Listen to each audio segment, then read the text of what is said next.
Hello students, welcome in KV classes from SUBPS. Today we will discuss about the question number 12, 16, 18 and 19 of exercise 5.1. ठीक है, तो जो आपका question number 12 है वो है कि find out the discontinuous points. ठीक है, तो क्वेश्चन नंबर 12 जो है आपको दिया हुआ है वो कहता है कि f of x is equal to x to the power 10 minus 1 if x less than equal to 1 and x square if x greater than 1. ठीक है, तो ये क्वेश्चन है सेम थिंग कि let the we know that the question is defined for all real points. ठीक है, then let a point C which belongs to all real numbers. then first क्या हो सकता है केस आपका कि C जो है आपका लेस देन 1 रहेगा. सेकंड केस क्या होगा, सेकंड केस क्या हो जाएगा हमारा C इज इक्वल टू 1 और थर्ड केस क्या हो जाएगा हमारा C ग्रेटर देन 1. तो ये तीनों केस हम लोग वन बाय वन डिस्कस करेंगे. ठीक है, तो पहले C लेस देन 1 के लिए तो when C less than 1 then f of C is equal to क्या होगा, केस 1 है ये आपका कि C आपका लेस देन 1 है. तो f of C is equal to क्या रहेगा, देखो C लेस देन 1 है तो आपका f(x) क्या है, x स्क्वायर माइनस x की पावर 10 माइनस 1 है f(x). तो f ऑफ C क्या आ जाएगा इसके लिए, C raise power 10 minus 1. Now limit x tends to C f(x) is equal to क्या आएगा, limit x tends to C what is f(x), x raise power 10 minus 1 and this will be equal to C raise power 10 minus 1.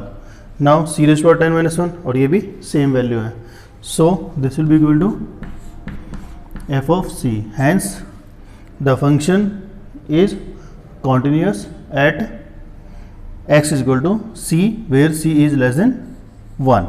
ठीक है, अब हम लोग इसके अंदर करेंगे case second discuss. Case second क्या कहता है आपका, केस है मतलब C से. ठीक है ना, तो ये क्या कहता है कि C is equal to 1.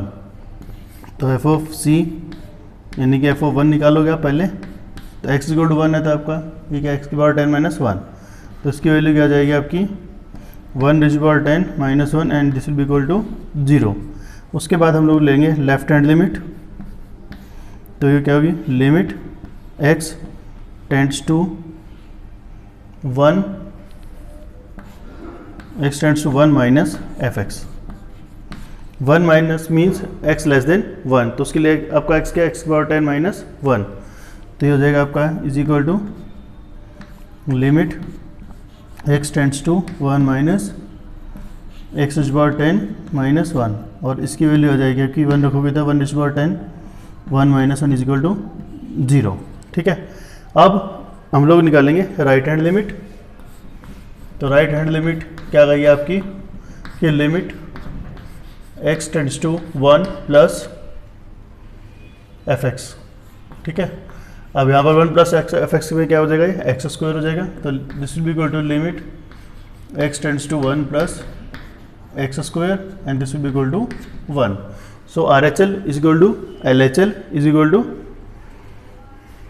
Is not equal to, yes देखो यहाँ पर आपकी LHL की आ रही है 0 और RHL की आ रही है आपकी 1. So RHL is not equal to LHL, hence the function is discontinuous at x is equal to 1. तो ये क्या हो गया आपका point of discontinuity.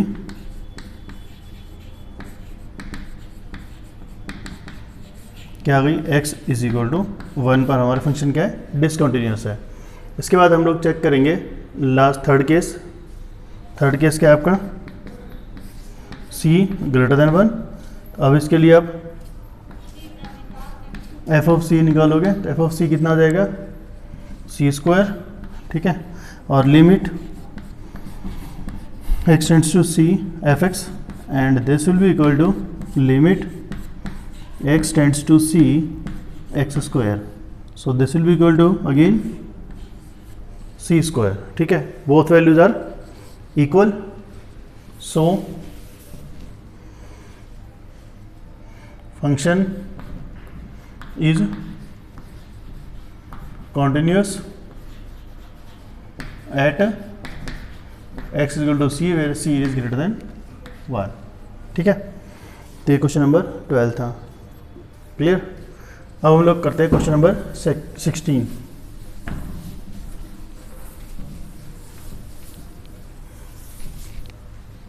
Question number 16 जो है आपका वो कहता है कि discuss the continuity of the function f where f is defined by. Question number 16 में क्या कहता है ये कि f of x is equal to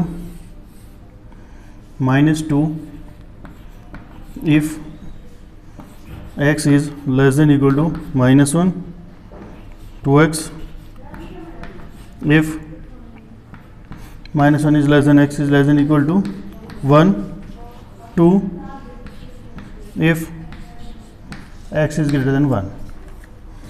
अब देखो हमारे पास वही सेम क्वेश्चन है जैसे हम लोगों ने पहले किया था, उस टाइप का ही क्वेश्चन नहीं है कि यहाँ पर f(x) की वैल्यू दी हुई है -2 when x is less than equal to -1, 2x when x lies between -1 and 1 and when 2 when x is greater than 1। तो यहाँ पर जो c के केसेस बनेंगे कि let the given function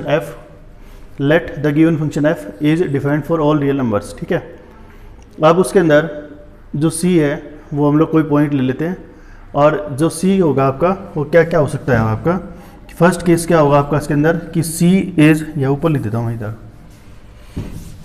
तो यहाँ पर फर्स्ट केस जो आएगा आपका c क्या होगा आपका less than -1, second case c is less than नहीं इक्वल टू -1, थर्ड केस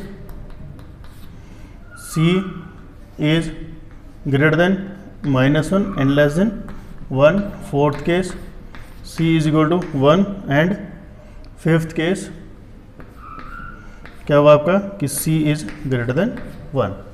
तो इन 5 केसेस को हम लोग इसमें डिस्कस करेंगे 1 बाय 1, क्लियर। तो मैं थोड़ा सा इसमें शॉर्ट में भी लगाऊंगा क्योंकि आप लोग इस टाइप का क्वेश्चन कर चुके हैं। तो फर्स्ट केस जो हमारा वो है c इज लेस देन -1। तो इसके लिए एफ ऑफ सी की वैल्यू क्या होगी आपकी, देखो जब c आपका -1 से लेस देन है तो एफ ऑफ एक्स क्या है -2 है, तो एफ ऑफ सी क्या आ जाएगा आपका -2 ही रहेगा क्योंकि कांस्टेंट है, ठीक है। अब लिमिट निकालो, limit x tends to c f of x and this will be again -2, so -2 and -2 are equal, so function is continuous, यानी कि इसके लिए आपका फंक्शन क्या आ गया आपका कॉन्टिन्यूस आ गया इस केस के लिए। अब हम लोग नेक्स्ट केस जो है हमारा वो लेते हैं केस नंबर 2। केस नंबर 2 में क्या कहता है कि केस नंबर 2 है जो हमारा वो है c इज इक्वल टू -1, ठीक है। अब -1 के लिए आप सबसे पहले क्या करोगे, एफ ऑफ सी निकालो। तो एफ ऑफ सी यानी कि एफ ऑफ -1 जब x इज इक्वल टू -1 है, x इज इक्वल टू -1 है तो एफ ऑफ एक्स किसके इक्वल है -2 के इक्वल है, ठीक है। अब लिमिट लेंगे इसके अंदर RHL, पहले तो RHL, तो x टेंड्स टू -1 RHL लेते हैं, यहाँ पर प्लस आ जाएगा। अब जब प्लस आ गया तो यानी कि x क्या है -1 से ग्रेटर है, तो x -1 से ग्रेटर है तो उसके लिए f(x) की वैल्यू क्या है 2x, ठीक है। तो ये आ जाएगी आपकी वैल्यू -2 रखोगे यहाँ पर 2 -2 आ गई, ठीक है। ये दोनों वैल्यू इक्वल है तो इसके लिए भी आपका फंक्शन क्या आ गया, अभी देखते हैं LHL और निकालो, सॉरी LHL में क्या वैल्यू हो गया, limit x tends to -1 minus, अब जब -1 है यानी कि x लेस देन -1 है तो f(x) की वैल्यू क्या है -2, तो ये आ गया आपका -2। ये भी तीनों इक्वल है, RHL is equal to LHL is equal to f of -1, so your function is continuous, यानी कि इसके लिए भी हमारा फंक्शन क्या आ गया कॉन्टिन्यूस आ गया, ठीक है। अब जो हमारा केस है नेक्स्ट वो लेते हैं हम लोग केस थर्ड में क्या है कि -1 is less than c is less than 1, तो उसके लिए हमारा एफ ऑफ सी क्या आएगा, 2c आएगा, क्योंकि फंक्शन की वैल्यू ये रहेगी। ठीक है, अब उसके बाद हम लोग निकालेंगे लिमिट्स।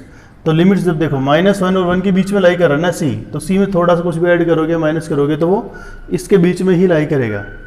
ठीक है, तो इसलिए हम लोग इसके अंदर सीधी ही लिमिट पुट कर देंगे, limit x tends to c f(x) and this will be equal to again 2c। So both the values are equal, so function is continuous, यानी कि इसके लिए हमारा फंक्शन क्या आ गया, कॉन्टिन्यूस आ गया। अब हम लोग लेते हैं फोर्थ केस। फोर्थ केस क्या कहता है हमारा कि c इज इक्वल टू 1 है। ठीक है, जब c इक्वल टू 1 होगा तो हमारे पास क्या कंडीशन आएंगी, तो c इक्वल टू 1 के लिए आप देखो सबसे पहले निकालो एफ ऑफ सी, तो एफ ऑफ सी क्या आएगा, c इक्वल टू 1 यहाँ पर है तो एफ ऑफ सी कितना आएगा 2। ठीक है, अब लेफ्ट हैंड लिमिट क्या आएगी, limit x tends to 2 minus f(x). अब इसकी वैल्यू जब आप निकालोगे तो क्या आएगा, देखो अब 2 माइनस है, मतलब 1 से क्या है 1 प्लस, सॉरी यहाँ पर आएगा 1 माइनस, तो 1 से छोटा है तो f(x) आएगा 2x, तो ये आएगी 2 इंटू 1 वैल्यू, तो इक्वल टू 2 आ गया। अब आप निकालोगे राइट हैंड लिमिट, तो राइट हैंड लिमिट में क्या होगा कि limit x tends to 1 plus f(x) and this will be equal to again 2, तो यहाँ पर वैल्यू आ जाएगी 2। अब ये भी 2 है, ये भी 2 और ये भी 2 है, तीनों वैल्यूज इक्वल है, तो इसके लिए फंक्शन हमारा क्या हो गया, कॉन्टिन्यूस। तो इसके लिए भी क्या हो गया, कॉन्टिन्यूस। अब उसके लिए हम लोग बाद में देखेंगे c ग्रेटर देन 1 के लिए। लास्ट जो हमारा वो क्या है, c ग्रेटर देन 1, जो फिफ्थ केस है। तो c ग्रेटर देन 1 के लिए आप f ऑफ c क्या रहेगा 2 और limit x tends to 1, so x tends to c f(x) and this will be equal to again 2. So both values are equal. So our function is continuous for c greater than 1. Hence our function is continuous for all real numbers. ठीक है, अब ये question होने के बाद हम लोग next question करेंगे जो है क्वेश्चन नंबर 18। क्वेश्चन नंबर 18 में कहता है कि for what value of lambda the function defined by, यानी कि f(x) is equal to lambda into x² minus 2x if x less than equal to 0 and it is 4x plus 1 if x is greater than 0। अब यहाँ पर देखो इस question में हम लोग निकालेंगे लेफ्ट हैंड लिमिट और राइट हैंड लिमिट और फंक्शन की value at x is equal to 0। ठीक है, तो और आगे भी क्वेश्चन कुछ दिया हुआ है क्या, हाँ ये कह रहा है continuous at x equal to 0, what about continuity at x equal to 1। तो पहले तो हमें निकालनी है लैम्डा की value at x equal to 0, तो RHL निकालो पहले आप। RHL लेने की limit x tends to 0 plus f(x). अब जब 0 प्लस f(x) है RHL, तो हमारी वैल्यू क्या, हम फंक्शन क्या लेंगे जब x ग्रेटर देन 0 है, तो ये क्या होगा 4x प्लस 1, यानी कि limit x tends to 0 plus 4x plus 1 and this will be equal to 1। अब आप निकालोगे LHL। LHL में क्या आएगा, limit x tends to 0 minus f(x). अब यहाँ पर वैल्यू पुट कर दो तो इक्वल टू आएगी limit x tends to 0 minus what is f(x). f(x) is now lambda into x² minus 2x and this will be equal to 0। तो RHL is not equal to LHL, is not equal to LHL है कि lambda की कोई ऐसी value नहीं है जिसके लिए फंक्शन हमारा कॉन्टिन्यूस होगा at x equal to 0। So no value of lambda for which function is continuous at x is equal to 0। Now what about continuity at x equal to 1। अब x इक्वल टू 1 के लिए continuity discuss करते हैं। तो उसके लिए हम लोग x इक्वल टू 1 के लिए देखेंगे कि लिमिट x टेंड्स टू 1, पहले हम लोग ले लेते हैं RHL प्लस 1 fx। तो fx प्लस 1 के लिए क्या आ जाएगा, 4x प्लस 1 आ जाएगा यहाँ पर, और इसकी वैल्यू पुट करोगे तो 4 प्लस 1 इज इक्वल टू 5। अब हम लोग निकालेंगे LHL में क्या हो जाएगा, limit x tends to 1 minus lambda into x square minus 2x। अब यहाँ पर वैल्यू पुट करोगे तो आएगा लैम्डा 1 का स्क्वायर माइनस 2, तो आ गया माइनस लैम्डा, और minus lambda is equal to आना चाहिए आपका 5, so lambda is equal to आ गया -5। तो ये क्वेश्चन नंबर आपका हो गया 18। ठीक है, इसके बाद क्वेश्चन नंबर 19 जो है आपका वो देखते हैं।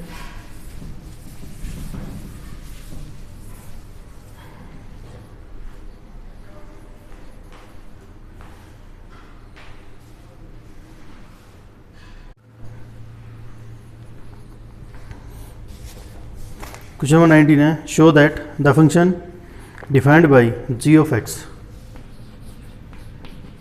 Is equal to x minus greatest integer x is continuous at all integral, is discontinuous at all integral points where mod ये x denotes the greatest integer less than और इक्वल टू x। ठीक है, अब देखो जो greatest integer function है इसकी एक वो होती है, प्रॉपर्टी होती है कि when x plus h then this will be equal to x and x minus h then this will be equal to x minus 1 because here the value lies between x and x minus 1। ठीक है, तो अब जब हम लोग इसके अंदर limit निकालेंगे, राइट हैंड लिमिट, पहले RHL निकालो, तो limit x tends to c where c is a any integer. ठीक है, तो उसके लिए आप क्या लिखते हैं यहाँ पर RHL के अंदर c plus x minus mod of x greatest integer x। Now put here c is equal to x is equal to c plus h as h tends to 0। अब ये वैल्यूज पुट कर दो इसमें, तो limit h tends to 0, यहाँ पर आएगा c plus h minus c plus h and this will equal to limit h tends to 0। अभी हो जाएगा c प्लस एच। अब c प्लस एच किसके इक्वल होता है, c के तो माइनस c, तो c से c cancel and put h is equal to 0, so its value is 0। Now this is RHL। अब आप निकालोगे यहाँ पर LHL। LHL में क्या होगा, limit h tends to x tends to c minus x minus greatest integer x। Now here put x is equal to c minus h as h tends to 0। ठीक है, अब ये पुट कर दो, तो ये वैल्यू क्या आएंगे अब आपकी, limit h tends to 0 c minus h minus c minus h। अब c माइनस एच किसके इक्वल आएगा, c माइनस 1 के, तो पुट कर दो limit h tends to 0 c minus h minus c plus 1। अब c से c कैंसिल, तो आपके पास क्या आ गया, अब लिमिट h की जगह 0 पुट करोगे तो आ गई value. So RHL is not equal to LHL। So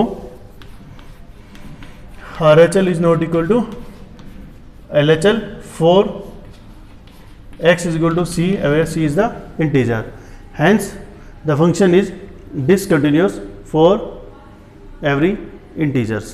okay, thank you। आज 12 ही कर दिया काम मैंने।